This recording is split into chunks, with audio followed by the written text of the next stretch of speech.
今天我们要讲一个比较沉重，但是又不得不讲的话题，甚至可以说，这是每一个过了50、60岁的人，早晚都要面对的一道生死关。我看过太多这样的案例了，夫妻俩吵吵闹闹一辈子，突然有一天，老伴走了，不管是太太走了，还是先生走了，剩下的那个身体本来勇健得很，结果怎么样？不到半年，甚至3个月，整个人就垮了。西医叫丧偶综合症，叫重度忧郁，而在中医来讲，这叫神失其所，心火欲灭。夫妻2个人在一起几十年，你们的气场早就融合在一起了，就像那个太极图一样，阴阳咬合。突然挖掉一半，另一半如果不懂得自保，那真的就是大厦将倾，稀里哗啦全垮掉。今天要讲的这个故事，就是一个典型的生死劫，主角叫李志远，73岁。有一句老话叫73、84，阎王不叫自己去，说明这就是个身体和心理都很脆弱的关口。那是一个春天的下午，太阳照在千年古刹惠民寺的石阶上，斑斑驳驳的。按理说这是个踏青的好日子，可李志远一步步往山上挪，走得十分艰难，看得十分心酸。每走几步他就要停下来，手扶着膝盖，大口大口的喘气。那个气啊，都不是吸进去的，全是叹出来的。他脸上的表情写着2个字：绝望。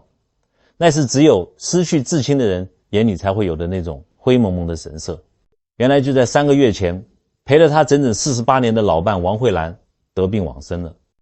李太太临走的时候，手没什么力气了，还死死抓着老李的手，声音小得像蚊子哼哼。她说：老伴啊，我要走了，你要好好照顾自己啊，别太想我，你也要好好活着。这话听的是好话，是嘱托。可是李志远现在走在这山路上，脑子里全是这几句话在转，眼泪那个止不住啊，他就拿袖子胡乱在脸上抹一把，继续往上爬。他为什么要来这儿？因为邻居陈先生告诉他，惠民寺的净空法师那是得道高僧，专门能解人心里的疙瘩。李志远就像个溺水的人，现在是看到根稻草都要抓一下。他想问问师父，我现在这日子生不如死，到底该怎么办？进了山门，那2棵千年古槐长得枝繁叶茂，可李志远看着心里更堵得慌，树都活得这么好，我那老伴怎么就没了呢？大雄宝殿里香火很旺，有个小沙弥看到他了。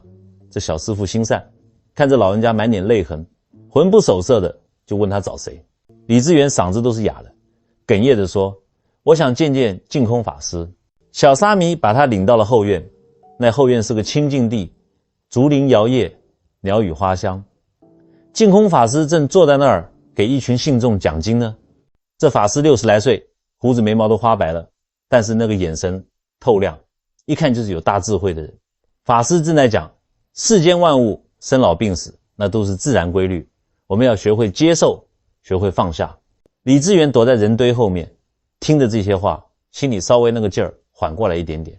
等人都散了，法师好像早知道他在那儿似的，转过头温和地笑了笑，问他：施主有心事吗？就这一句话，李志远那个心里的大坝彻底崩了。扑通一声，73岁的老人家就这么跪在地上了，哭得像个孩子一样，泪如雨下。他喊着：师父，求您救救我，我不知道该怎么活下去了。净空法师赶紧把他扶起来，让他坐在蒲团上。李志远一边擦眼泪，一边把肚子里的苦水全倒了出来。师父，老伴走了3个月了，48年啊，我们俩就没分开过，现在家里空荡荡的，我连做饭的心思都没有。一到晚上躺在那张床上，我就觉得他还在，伸手一摸，空的，我这心就像被刀割一样。他说，孩子们都有家，不可能天天守着我，邻居们来2趟，那也是客气。我现在就像个被扔掉的破家具，活着一点意义都没有。各位，你们听听，这哪里是他在说，这是多少独居老人的心里话。净空法师静静地听完，叹了口气，说：施主，这痛我懂，但是生者如斯，死者已矣。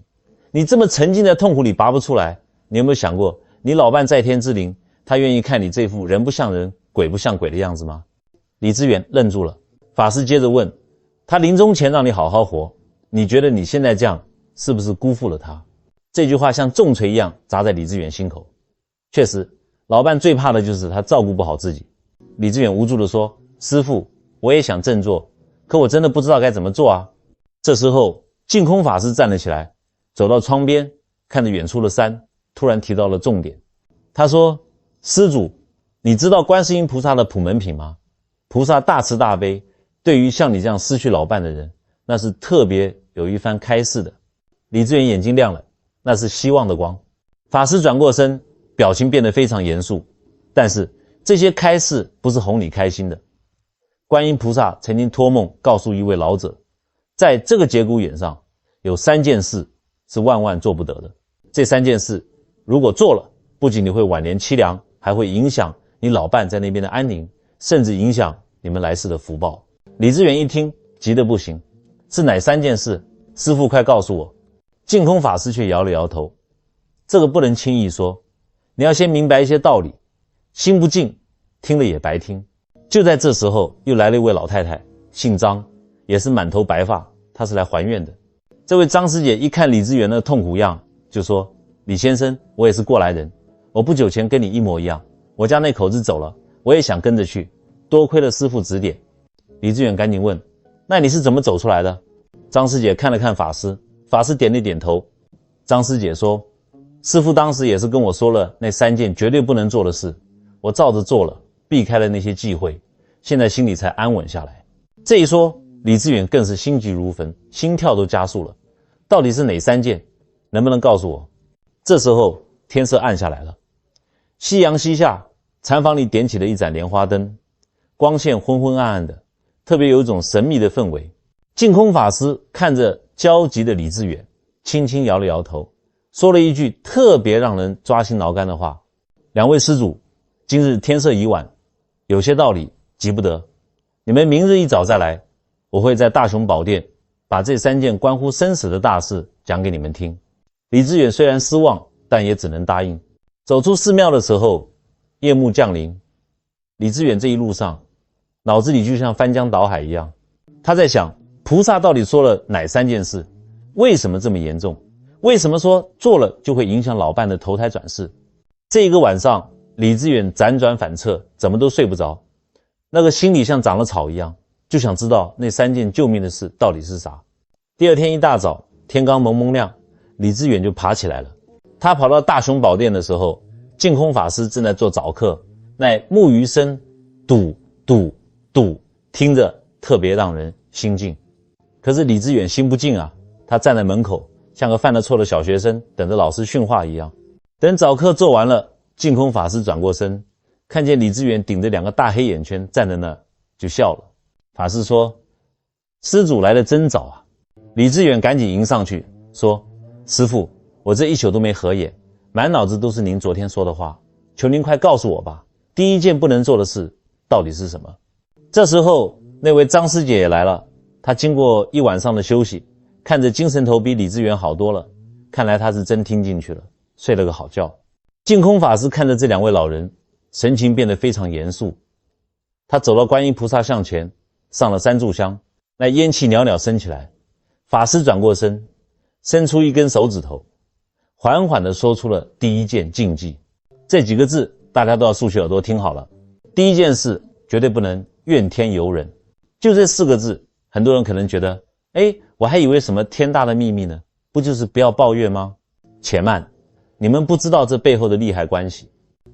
李志远一听这话，脸刷了一下就白了。为什么？因为被说中了。法师接着说，很多人在失去至亲之后，第一反应就是怨老天爷不长眼。为什么好人没好报，怨佛菩萨不灵验？我都烧了那么多香，为什么不保佑他长命百岁？甚至怨医生没本事，怨子女照顾不周。法师盯着李志远的眼睛问：施主，你敢说你这3个月没有指着老天爷骂过吗？李志远身子一颤，腿都有点软。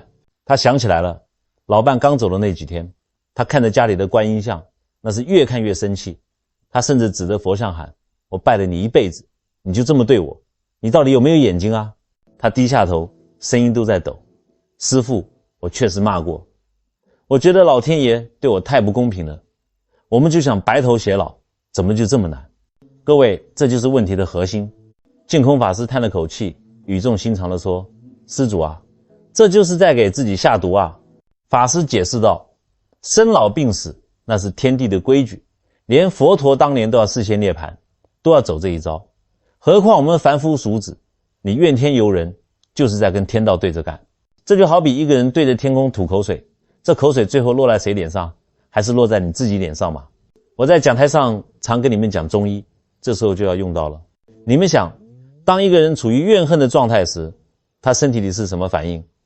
中医讲怒伤肝，你一怨，肝气就郁结了。肝是干嘛的？肝是咱们身体的将军，管输泄的。将军都罢工了，那身体里的毒素排得出去吗？李志远这3个月为什么吃不下饭？因为肝木克脾土，气的胃都僵住了，怎么吃饭？为什么睡不着觉？因为肝藏魂，肝血不足，魂不守舍，当然睡不着。法师看着李志远那个惨白的脸色，接着下猛药。而且施主，你知不知道你这样怨天尤人，把你老伴害苦了？李志远猛地抬起头，我也没骂他，怎么会害了他？法师说，夫妻之间气场是相连的，他虽然肉身走了，但神识可能还没走远。你在这边天天散发的怨气、怒气，这种负能量的磁场，他在那边感应的清清楚楚。他在另一个世界，最想看到的是你安详平静，结果你传过去的都是愤怒和怨恨。他怎么能走得安心？他走得不安心，怎么能去好的地方投胎？这句话直接把李志远给说懵了。他从来没想过自己的脾气竟然成了老伴往生路上的绊脚石。李志远扑通又跪下了，这次是悔恨的泪水。师父，我错了，我真的不知道啊，我以为我骂骂老天爷心里能舒服点，没想到是在害他啊。那个张师姐也在旁边抹眼泪说，是啊，我以前也是天天在家里骂，结果那段时间天天做噩梦，梦见我家那口子苦着一张脸看着我，后来我不骂了，心里平静了，梦里他也就会笑了。净空法师把李志远扶起来，语气缓和了一些，亡羊补牢，为时不晚。李志远赶紧问，师父，那我该怎么做？我怎么才能把这个怨字给破了？法师说了2个字，感恩。你要把怨变成恩，你要对着佛像，对着你老伴的照片说，谢谢你，谢谢老天爷让我们做了48年夫妻，谢谢你在最后的日子里让我陪着你，谢谢你留给我这么多美好的回忆。当你开始感恩的时候，你的身体就会变软，气血就会通畅，你发出的磁场就是暖的亮的。你老伴在那边感应到了，他才会放下心来跟着菩萨走。李志远听着听着，就像那个气球漏了气一样，整个人松弛下来了。他闭上眼睛，试着在心里说了声，老伴，谢谢你。就这一瞬间，他感觉胸口那块压了3个月的大石头好像真的松动了一点点。各位，这一招转怨为恩看着简单，其实是换心术，把你的心从一个充满毒素的垃圾场变成一个充满阳光的花园。这不仅是为了死去的人，更是为了活着的人能喘口气。李志远这边刚松了一口气，以为没事了，结果净空法师看着他那消瘦的皮包骨头的身板，眉头又皱起来了。法师沉声说道，别急着放松，这才是第一关。我看你这个身体状况，如果你再不改掉第2件傻事，我看你也撑不过这个冬天。李志远心里咯噔一下，还有比骂老天爷更严重的事。法师看向李志远问道，施主，你有多久没好好洗个澡，吃顿像样的饭了？问题就出在这了。大家想象一下李志远当时那个样子，73岁的老头本来就瘦，这3个月更是瘦脱了相，眼窝深陷，颧骨突出，身上那件深蓝色的夹克领口全是油垢，袖口都磨破了，头发像枯草一样乱蓬蓬的，估计好几天没梳也没洗，胡茬子拉碴的一脸。站在佛殿里跟周围那些干干净净的信众一比，他就像个逃荒的。净空法师盯着他，眉头皱得紧紧的，说出了第2件绝对不能做的事，那就是绝对不能自暴自弃，虐待肉身。李志远一听，下意识地拽了拽衣角，想把那个油渍盖住，脸涨得通红。他小声辩解道，师父，我不是故意的，我是真的没心思啊。老伴走了，家里连个说话的人都没有，我穿给谁看，吃给谁看？我也感觉不到饿，有时候一天就啃个馒头，喝口凉水凑合一下。说着说着，李志远眼圈又红了。我觉得这样挺好，我受点罪，心里还好受点。我要是吃香的喝辣的，穿得漂漂亮亮的，我心里有愧啊，我觉得我对不起他。各位听到没有？这就是最可怕的逻辑。很多丧偶的老人家都有这个念头，我过得好就是背叛，我过得惨才是忠诚。净空法师一听这话，声音立马提高8度，那叫一个严厉，糊涂，简直是糊涂透顶。这一声呵斥把大殿里的人都吓了一跳。法师指着李志远的鼻子说，施主，你以为你这是深情，你这是在毁坏法器，你这是在让轻者痛，仇者快。法师接着说，佛经里讲人生难得，我们的身体是修行的工具，是载道之器。你看看你现在把自己弄得人不像人，鬼不像鬼。如果王慧兰女士现在就在边上看着你，你觉得她是会感动还是会心疼的掉眼泪？李志远愣住了。法师缓和了一下语气，走近一步问道，你老伴生前是不是最在意你的身体？是不是天冷了嘱咐你加衣，饭点了催你吃饭？李志远点点头，眼泪巴拉巴拉往下掉。是，他是家里最操心我的人。以前我不爱洗澡，都是他催着我洗，我不爱吃青菜，都是他夹到我碗里。那就是了吗？法师一拍大腿，他费了一辈子心血把你养得白白胖胖健健康康的，结果他前脚刚走，你后脚就把他的劳动成果给糟蹋了。你这是对他的爱吗？你这是在砸他的招牌，你这是在否定他一辈子的付出。这一番话说的李志远哑口无言，心里那是翻江倒海。这时候旁边的张师姐也说话了，她叹了口气说，李先生，师父说的太对了，我刚开始也是，我家那口子走了，我不吃饭，瘦了20斤，最后晕倒在厕所里，还是邻居发现送去医院的。张师姐卷起袖子露出手腕上的针眼，你看，这是挂吊瓶留下的。我在医院躺着的时候，我就想，如果我先生看见我插着管子受罪，他在那边能安心吗？他肯定急得在那边跺脚。从中医的角度，我给你们分析分析这其中的厉害。为什么李志远不想吃饭？中医讲忧思伤脾，脾主运化管胃口的，你这一悲伤，脾气郁结，胃就不动了。但是脾又是后天之本，气血生化之源，你不吃饭，气血就没有来源，气血没了，心血就亏，心神就更不安，你就更悲伤，这就形成了一个恶性循环，越悲伤越不吃，越不吃越虚弱，越虚弱越控制不住悲伤的情绪，最后结果是什么？身体垮了，阴阳失衡，你就真的离死不远了。净空法师看着李志远，语重心长地说，施主，从今天开始，这自暴自弃4个字必须从你脑子里挖出去。你要吃饭，而且要按时吃，吃不下也要吃，那是药，救命的药。你要洗澡，要刮胡子，要把衣服穿得整整齐齐，每天早上起来对着镜子里的自己笑一笑，告诉自己，老伴，你看我把你照顾得好好的。当你把自己照顾好的时候，你身上的阳气就足了，阳气足了，阴霾就散了，你老伴在那边感应到你过得好，他也就没有挂碍了，这才是真正的超度啊。李志远听完这番话，低头看了看自己脏兮兮的袖口，闻到了自己身上那股酸臭味，脸上的表情从羞愧变成了坚定。他抬起头，擦干眼泪，郑重地对法师说，师父，我懂了，我这就回去洗澡，这就回去吃饭，我不能让他在那边还为我操心。法师欣慰地点了点头，这就对了，身体是革命的本钱，也是你为老伴积德祈福的本钱，你若安好，他便是晴天。讲到这儿，第2关算是过了。李志远虽然身体虚，但好歹那个求生的念头被唤醒了，但是真正的考验还在后头。前面这2件事，怨天尤人，自暴自弃，说白了还是情绪和生活习惯的问题，改了就好了。可是这第3件事才是最要命、最凶险，也是最多长辈根本意识不到的鬼门关。大殿里的气氛现在压抑得让人喘不过气来。净空法师刚才还慈眉善目的，现在那个脸沉得像要打雷一样。他盯着李志远和张师姐，那眼神像是在看2个站在悬崖边上的孩子。法师深吸了一口气，终于说出了这第3件绝对不能做的事。第3件事，绝对不能急于求死，以此来了断尘缘。这句话一出来，就像一颗炸雷，直接炸在李志远的天灵盖上。他整个人猛地一哆嗦，下意识地往后退了半步，脸色瞬间惨白，嘴唇都在发抖。为什么反应这么大？因为被说中了心事。李志远颤抖着声音，带着一丝哭腔问：师父，您怎么知道？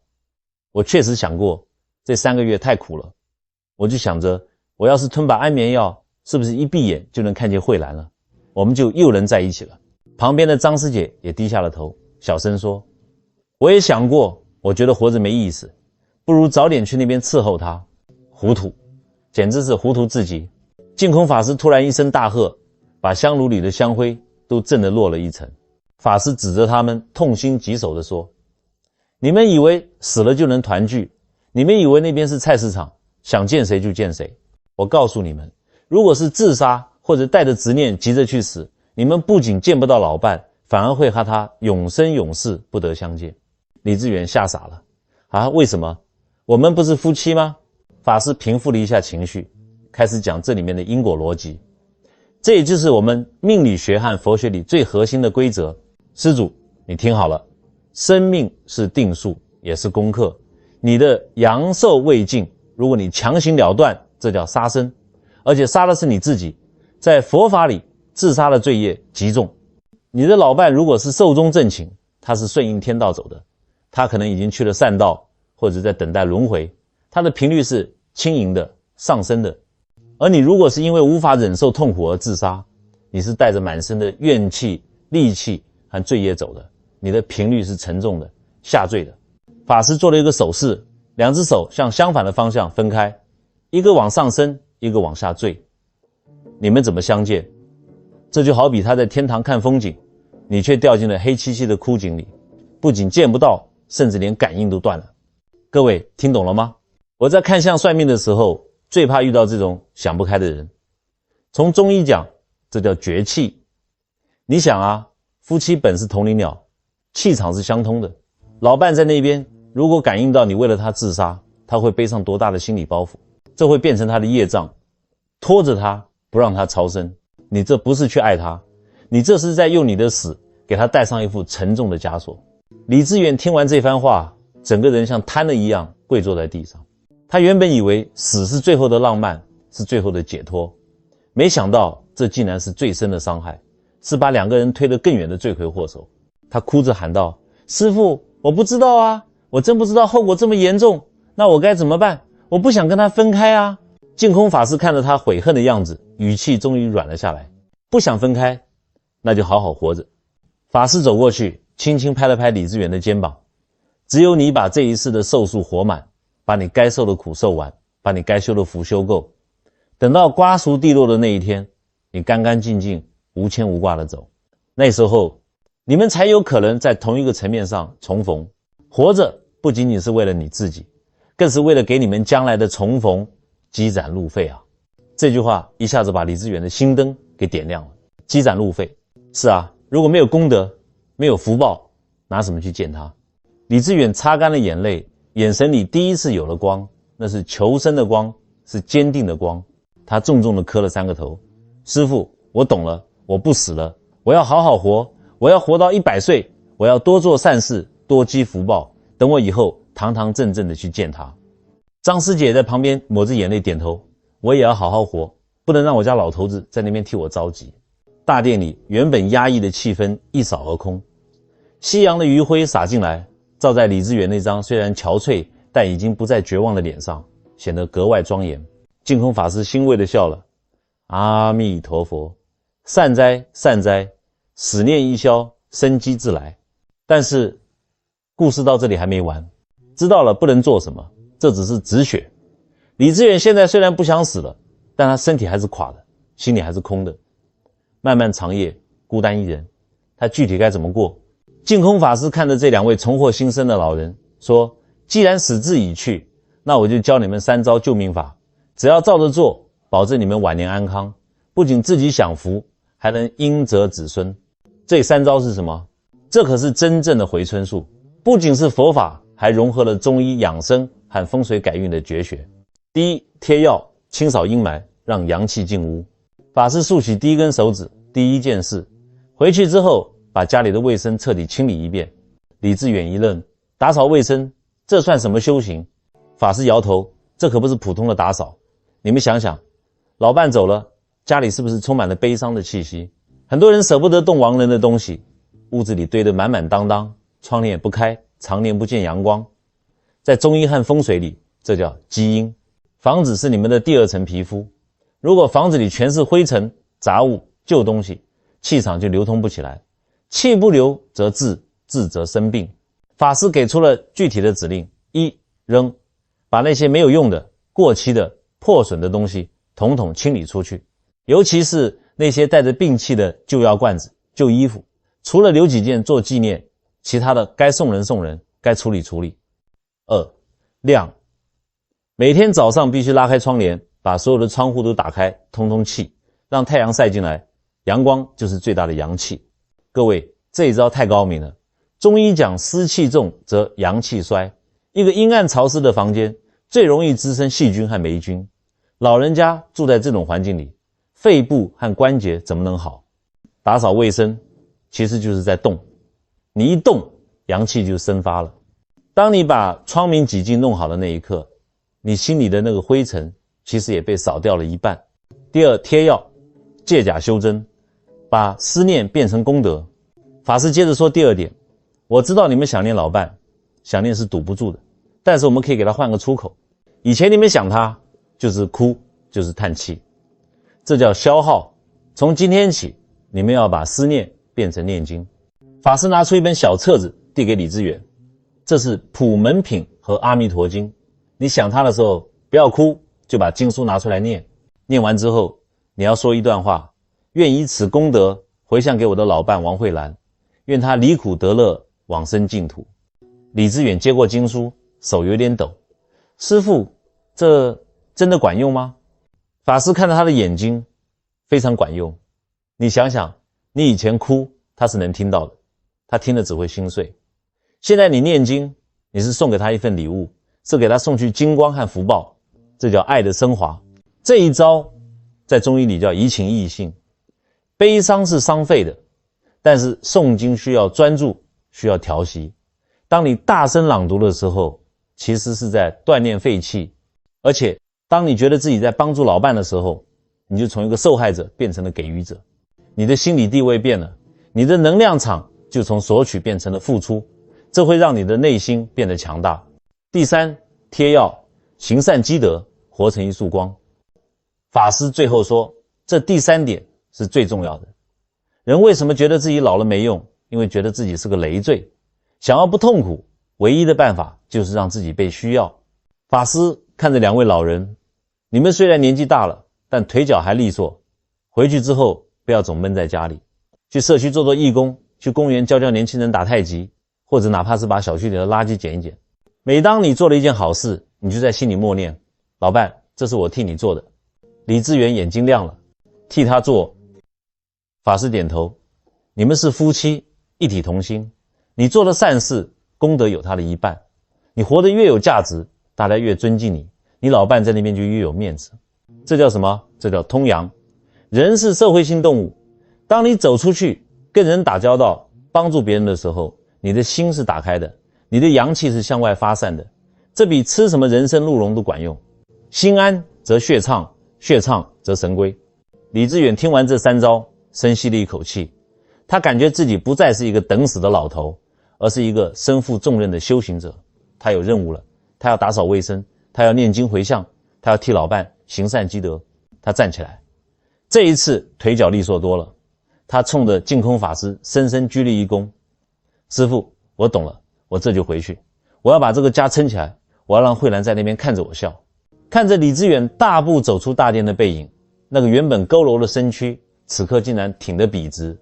我知道这道坎他迈过去了，但是我们已经把病因找出来了，药方也开下去了。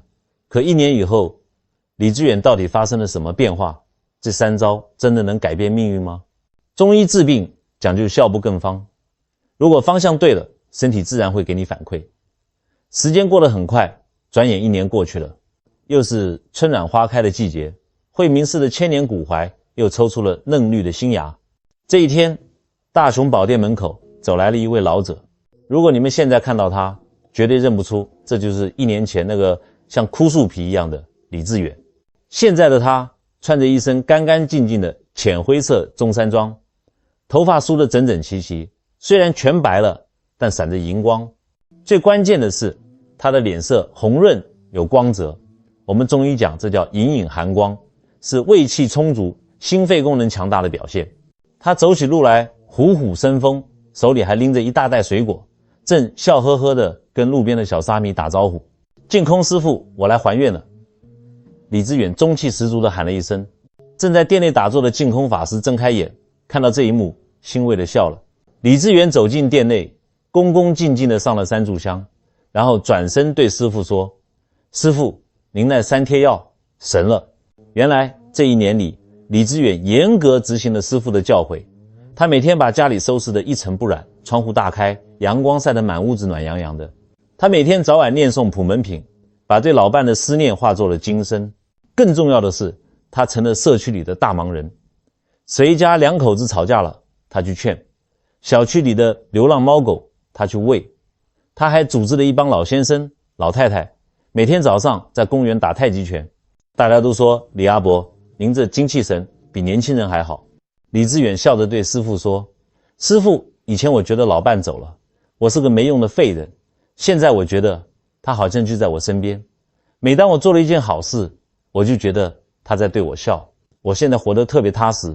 净空法师点点头，指着李志远的心口说：施主，不是我的药神，是你的心活了。心生则种种法生，心灭则种种法灭。你把自己救了。好了，故事画上了句号。扫除、诵经、行善，看似简单，其实暗合天地之道。接下来我要把这些散落的珠子串成一串项链，给你们一个圆满的交代。这最后的一番话，我希望你们能牢牢记下来。关键时刻能救命，能安身。很多人整天找我看风水，问我：尼师啊，我家大门朝哪开才旺财？我床头挂什么画才能长寿？我告诉你们，这些都是术，不是道。通过李志远的故事，你们有没有发现一个秘密？他家里的摆设变了吗？没怎么变。惠民寺的风水变了吗？也没变。那为什么他的命运从死局变成了活局？因为他的心变了。中医讲，心为君主之官，心就是你身体里的皇帝。如果皇帝是昏庸的、悲伤的、愤怒的，每天怨天尤人，那底下的文武百官一定是一团乱麻，身体必垮，运势必败。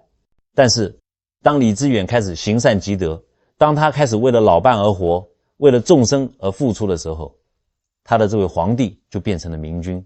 什么是最好的风水？善良是最好的风水，慈悲是最高级的养生。当你心怀善意，你的气场就是暖的，你走到哪里，哪里就是极地。当你懂得感恩，你的频率就是高的，你遇到的人个个都是贵人。所以别再纠结老伴走了你会不会孤独，只要你的心是热的，心里装了众生，你永远不会孤独。天地万物、草木竹石都会成为你的陪伴。老伴的离去不是为了让你枯萎，而是为了用另一种方式度你成佛。各位，今天的这堂课讲得很深也很重，如果你听完之后觉得心里那个疙瘩解开了，觉得身上暖和了，那说明我们的频道对上频了。我希望你们现在能在评论区做一件事，请留下善言或祈福。你可以写一句：愿以此功德回向给我的亲人，或者简单写一句：南无阿弥陀佛，或者我会好好活着。不要小看这几个字，这叫集气。当成千上万的人都在这里发出正向的念头时，这个评论区就成了一个巨大的能量场。你的一句善言不仅能温暖别人，反射回来的能量最终也会加持到你自己和你的家人身上。这就是因果感应。人生苦短，但可以活得很美，照顾好自己就是对世界最大的贡献。我们下期再见。